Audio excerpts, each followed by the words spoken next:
तो आज आज हम डर और साहस इनके बारे में कुछ गहरी बातें समझने की कोशिश करते हैं। जी। हम सबकी जिंदगी में कहीं ना कहीं एक अनजाना सा डर होता है ना, जो हमें रोकता है। बिल्कुल। तो चलिए इस एहसास को और इसके पीछे का जो विज्ञान है उसे धीरे धीरे एक एक करके समझते हैं। बिल्कुल। और ये जो हमारी चर्चा है, ये एक किताब के सारांश पर आधारित है। हम्म।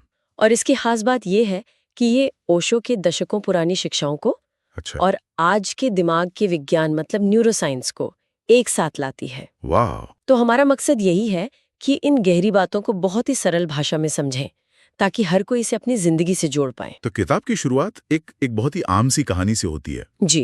एक आदमी है और उसकी जिंदगी मतलब बाहर से देखने में ठीक ठाक चल रही है। जैसे ज्यादातर लोगों की होती है। हाँ, एक नौकरी है, कुछ लोग हैं आसपास, दिन किसी तरह कट रहे हैं, लेकिन उसके भीतर एक डर है। कैसा डर? बिना नाम का, बिना चेहरे का, बस एक एहसास। ये एक बहुत ही पहचाना हुआ एहसास है। कई बार हमें भी लगता है कि सब कुछ तो ठीक है, फिर भी अंदर एक बेचैनी सी क्यों है। हाँ, एक खालीपन सा। हाँ, एक भारीपन। और उस डर की कोई साफ वजह नहीं दिखती, तो हम किसी से कह भी नहीं पाते, बस महसूस करते रहते हैं। बिल्कुल। और कहानी आगे ये बताती है कि वो आदमी हर फैसला लेते समय रुक जाता है। अच्छा। कोई नया काम शुरू करने से पहले, किसी से दिल की बात कहने से पहले या नौकरी बदलने से पहले उसके मन में बस एक ही सवाल उठता है, अगर कुछ गलत हो गया तो? हाँ, यही। और यही उस अनजाने डर का सबसे बड़ा काम है ना, वो हमें आगे बढ़ने से रोकता है। ये जो सवाल है, गलत हो गया तो, ये हमारे दिमाग में एक लूप की तरह घूमता रहता है, एक अटकी हुई सुई की तरह। हाँ बिल्कुल। और ये सवाल हमें हमारे आज में, वर्तमान में जीने ही नहीं देता। ये हमें एक ऐसे भविष्य की चिंता में डाल देता है जो अभी आया भी नहीं है। और इसी बात पर किताब का पहला और सबसे जरूरी बिंदु आता है। क्या? हम सोचते हैं कि हम किसी खास चीज से डर रहे हैं, नौकरी छूटने से या किसी के छोड़ जाने से। पर असल में ये डर भविष्य की एक कल्पना होती है। अच्छा। और दिलचस्प बात यह है कि ओशो और आज का विज्ञान दोनों एक ही बात पर सहमत हैं। ये तो बहुत गहरी बात है, इसे थोड़ा और समझते। हाँ देखिए, 2021 में हार्वर्ड यूनिवर्सिटी में एक स्टडी हुई थी जी। उसमें यह पाया गया कि ज्यादातर लोग असली खतरे से नहीं, बल्कि उस भविष्य से डरते हैं जो सिर्फ उनके दिमाग की कल्पना है। दिमाग की कल्पना? हाँ, विज्ञान इसे कहता है इमेजिन्ड फ्यूचर। मतलब जो हुआ ही नहीं, जो शायद कभी होगा भी नहीं। वही हमें सबसे ज्यादा डरा है, वही हमें रोक रहा है। तो अगर हम उस कहानी वाले आदमी के बारे में सोचें तो असल में उसे किसी चीज से डर नहीं लग रहा है। नहीं, उसका दिमाग बस उसे भविष्य की डरावनी तस्वीरें दिखा रहा है। Exactly. अगर तुमने ये किया तो ऐसा हो जाएगा, वैसा हो जाएगा। बिल्कुल, उसका दिमाग एक कहानी बना रहा है, एक फिल्म चला रहा है जिसमें सब कुछ बिगड़ जाता है। और वो उस कहानी को सच मानकर डर रहा है। हाँ, और यहीं से ये सवाल उठता है कि आखिर ये डर आता कहाँ से है। हम सोचते हैं डर बाहर से आता है, समाज से, लोगों से, पैसे की कमी से। लेकिन ओशो कहते हैं कि डर बाहर नहीं, हमारे अंदर, हमारे विचारों में पैदा होता है। और विज्ञान भी इसी तरफ इशारा कर रहा है। कैसे? 2020 में कैलिफोर्निया यूनिवर्सिटी में दिमाग पर एक स्टडी हुई और उसमें पाया गया कि जब कोई इंसान भविष्य की चिंता करता है जी, तो दिमाग का ठीक वही हिस्सा, जिसे एमिग्डेमा कहते हैं जी, वो सक्रिय हो जाता है जो असली खतरे के समय होता है। अच्छा, तो इसका मतलब तो बहुत सीधा और सरल है। क्या? कि हमारे दिमाग के लिए किसी खतरे के बारे में सोचना और असल में उस खतरे का सामना करना एक ही बात है। मतलब वो कल्पना और हकीकत में फर्क नहीं कर पाता। बिल्कुल नहीं कर पाता। क्या हम इसका कोई रोजमर्रा की जिंदगी से जुड़ा उदाहरण ले सकते हैं? हाँ जरूर। मान लीजिए आपको मंच पर जाकर कुछ बोलना है। ठीक है। अभी आप मंच पर गए भी नहीं है, सामने बैठे लोग आराम से बात कर रहे हैं, कोई आप पर हंस नहीं रहा। लेकिन आपका दिमाग वो पहले से ही एक फिल्म चला देता है कि मैं भूल जाऊंगा, लोग हंसेंगे, मेरी बेइज्जती हो जाएगी। हाँ, ये होता है। और जैसे ही दिमाग ये फिल्म चलाता है, आपका शरीर भी वैसे ही काम करने लगता है जैसे ये सब सच में हो रहा हो। दिल तेजी से धड़कने लगता है। हाँ, हाथ कांपने लगते हैं, पसीना आने लगता है, जबकि असल में अभी तक कुछ भी नहीं हुआ है। सब कुछ सिर्फ दिमाग की कल्पना में हो रहा है। बिल्कुल। इससे जुड़ा एक और गहरा पहलू है जिस पर किताब बात करती है। जी। हमें बचपन से हमारा समाज, हमारे अपने लोग एक ही बात सिखाते हैं, सुरक्षित रहो। हाँ, एक अच्छी नौकरी पकड़ लो, ज्यादा जोखिम मत लो, जो सब कर रहे हैं वही करो। बिल्कुल। इस पर ओशो एक सवाल पूछते हैं। क्या? वो पूछते हैं कि अगर तुम्हारी जिंदगी पूरी तरह सुरक्षित है, लेकिन उस सुरक्षा में कोई रोमांच नहीं, कोई चुनौती नहीं, तुम भीतर से मुर्दा महसूस कर रहे हो, तो ऐसी जिंदगी किस काम की? ये सवाल तो सोचने पर मजबूर करता है। सुरक्षा हमें आराम तो देती है, एक कंफर्ट जोन देती है, हाँ, लेकिन जिंदगी का जो असली रस है, जो अर्थ है, वो शायद उस दायरे के बाहर ही मिलता है। और शायद विज्ञान भी यही कह रहा है। हाँ, 2022 में लंदन स्कूल ऑफ इकोनॉमिक्स की एक स्टडी में भी यही बात सामने आई। अच्छा। जिन लोगों ने अपनी पूरी जिंदगी सिर्फ सुरक्षित रास्ते मतलब सेफ चॉइसेस चुने, उनमें लंबे समय में ज्यादा असंतोष और पछतावा पाया गया। क्योंकि उनके मन में हमेशा ये सवाल रह गया कि अगर मैं हिम्मत करता तो क्या होता। लेकिन यहाँ एक सवाल उठता है, आज की दुनिया में जहाँ घर चलाना है, ईएमआई भरनी है, जिम्मेदारियां हैं, हाँ, बच्चों की जिम्मेदारियां हैं, वहां अनिश्चितता को गले लगाना क्या थोड़ा अव्यवहारिक नहीं लगता? क्या थोड़ी सुरक्षा जरूरी नहीं है? ये बहुत जरूरी सवाल है। और यहाँ ओशो ये नहीं कह रहे कि आप लापरवाह हो जाएं या अपनी जिम्मेदारियों को भूल जाएं। तो फिर साहस का मतलब खतरा उठाना नहीं है। साहस का असली मतलब है अनिश्चितता को स्वीकार करना। अनिश्चितता को स्वीकार करना। हाँ, ये मान लेना कि जीवन में सब कुछ हमारे नियंत्रण में नहीं हो सकता। कल क्या होगा ये कोई नहीं जानता।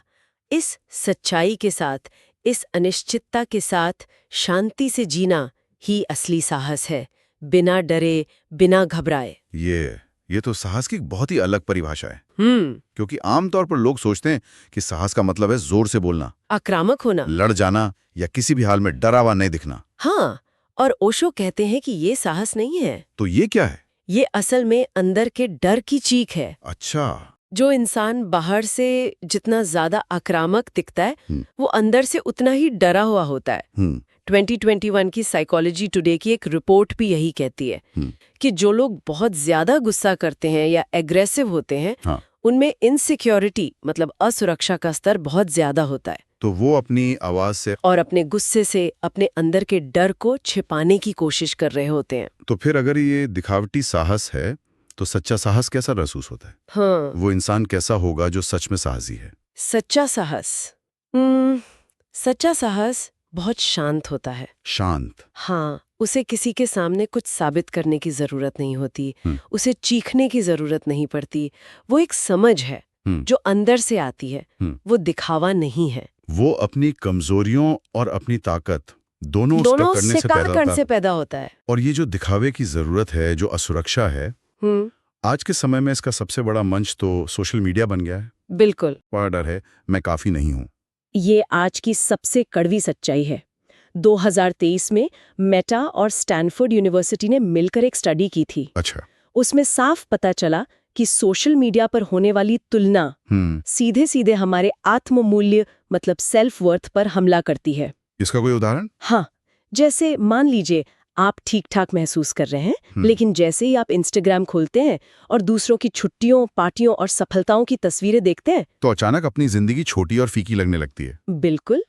अगर हम अपनी कहानी वाले आदमी के बारे में सोचें तो शायद उसका वो अनजाना डर इसलिए भी बढ़ रहा है क्योंकि वो दिन भर काम करने के बाद घर आकर घंटों तक दूसरों की परफेक्ट जिंदगियां अपनी स्क्रीन पर देखता है। हाँ, बिल्कुल। ओशो ने बहुत पहले कहा था, डर तब पैदा होता है जब तुम खुद को दूसरों की आंखों से देखने लगते हो। और सोशल मीडिया तो हमें 24 घंटे यही करने पर मजबूर करता है। हम अपनी खुशी को दूसरों की जिंदगी के पैमाने से नापने लगते हैं और यहीं से डर, ईर्ष्या और असुरक्षा का जन्म होता है। और ये डर सिर्फ हमें अकेले में परेशान नहीं करता, नहीं, ये हमारे सबसे करीबी रिश्तों पर भी असर डालता है। किताब कहती है और ओशो भी कहते हैं, क्या? डरा हुआ आदमी प्यार में कभी पूरा नहीं उतर सकता। क्यों? क्योंकि प्यार में खुलना पड़ता है, अपनी कमजोरियों को दिखाना पड़ता है, भरोसा करना पड़ता है। प्यार एक तरह से अपनी ढाल नीचे रख देना है। और डरा हुआ इंसान कभी अपनी ढाल नीचे नहीं रख सकता। कभी नहीं। वो हमेशा एक दीवार बनाकर रखता है कि कहीं कोई उसे चोट ना पहुंचा दे। सही बात है। 2022 की टोरंटो यूनिवर्सिटी की एक रिसर्च बताती है कि फियर ऑफ अबैंडनमेंट मतलब किसी के छोड़कर चले जाने का डर, हाँ, रिश्तों में करीबी इंटीमेसी को सबसे ज्यादा नुकसान पहुंचाता है। तो इसका मतलब ये हुआ कि लोग साथ तो रहते हैं ताकि अकेलेपन का डर ना लगे, हाँ, लेकिन उनका डर ही उन्हें एक दूसरे के करीब नहीं आने देता। बिल्कुल, एक अजीब विरोधाभास है ये। हाँ, वे शारीरिक रूप से साथ होते हैं पर भावनात्मक रूप से मीलों दूर होते हैं, क्योंकि जहां डर होता है वहां प्रेम कभी पूरी तरह से खिल नहीं सकता। प्रेम विश्वास मांगता है और डर उस विश्वास को पनपने ही नहीं देता। तो अगर डर इतना गहरा है हमारे दिमाग में, हमारे शरीर में, हमारे रिश्तों में, तो इससे बाहर आने का रास्ता क्या है? यहाँ किताब ध्यान और साहस के रिश्ते पर बात करती है। अच्छा। ओशो कहते हैं, ध्यान साहस नहीं बनाता, ध्यान डर को दिखा देता है। ये इस पूरी चर्चा का सबसे महत्वपूर्ण हिस्सा है। हाँ। इसे बहुत ध्यान से समझना होगा। ध्यान का मतलब डर को मंत्र पढ़कर भगाना या खत्म करना नहीं है। तो क्या है? ध्यान का मतलब है जो भी डर अंदर उठ रहा है उसे बस देखना। बस देखना। हाँ, बिना उससे भागे, बिना उससे अच्छा या बुरा कहे, बस एक गवाह की तरह उसे देखना। और आज का विज्ञान भी इसी बात को साबित कर रहा है। 2020 से 2024 तक कई न्यूरोसाइंस रिसर्च हुई हैं जो बताती हैं कि जब इंसान अपने डर को सिर्फ देखता है, उसे दबाता नहीं, तो दिमाग के उस हिस्से एमिगडाला की गतिविधि अपने आप कम होने लगती है जो डर पैदा करता है। मतलब साफ है, डर को दबाने से, उससे भागने से वो और मजबूत होता है, और उसे सिर्फ देखने से, उसे स्वीकार करने से वो कमजोर पड़ने लगता है। यही सच्चा साहस है। डर से लड़ना नहीं है। नहीं, बिल्कुल नहीं। उसे बस एक मेहमान की तरह आते और जाते हुए देखना है। जैसे ही हम उसे देखना शुरू करते हैं, बिना घबराए, उसकी पकड़ हम पर ढीली पड़ने लगती है। लेकिन हम करते क्या है? ठीक इसका उल्टा। हाँ। जैसे ही डर या चिंता की कोई लहर उठती है, हम फौरन अपना मोबाइल उठा लेते हैं, कुछ देखने लगते हैं, या किसी को फोन कर लेते हैं, या काम में खुद को व्यस्त कर लेते हैं। हम कुछ भी करते हैं ताकि उस एहसास को महसूस ना करना पड़े। और ओशो कहते हैं डर से भागना डर को और ताकत देता है। ये एक आदत बन जाती है। हाँ, 2020 में यूनिवर्सिटी ऑफ एम्स्टरडैम की एक स्टडी बताती है कि जो लोग चिंता से बचने के लिए ध्यान भटकाने मतलब डिस्ट्रैक्शन का सहारा लेते हैं, उनका डर लंबे समय में और भी गहरा और मजबूत हो जाता है। ये तो वैसा ही है जैसे आप किसी घाव पर पट्टी तो बांध लें, लेकिन उसे साफ ना करें। बिल्कुल सही। ऊपर से सब ठीक लगेगा, पर अंदर ही अंदर वो बढ़ता जाएगा। और ये डर सिर्फ हमारे मन में नहीं रहता। नहीं, किताब कहती है कि डर हमारे शरीर में उतर जाता है, वहां अपना घर बना लेता है। और आज का विज्ञान इसे सोमैटिक एक्सपीरियंस कहता है। इसका क्या मतलब है? 2021 में जर्मनी की एक रिसर्च में पाया गया कि लगातार डर या तनाव में रहने से हमारा शरीर सख्त हो जाता है। सख्त हो जाता है? हाँ, हमारी सांस उथली और छोटी हो जाती है और हमारी मांसपेशियों में खासकर कंधों, गर्दन और पेट में एक तनाव जमा हो जाता है। हाँ, ये महसूस होता है कभी कभी। जैसे अगर आप किसी से बात करने से डरते हैं तो आप महसूस करेंगे कि बात करने से पहले आपका पेट सिकुड़ जाता है या छाती भारी लगती है।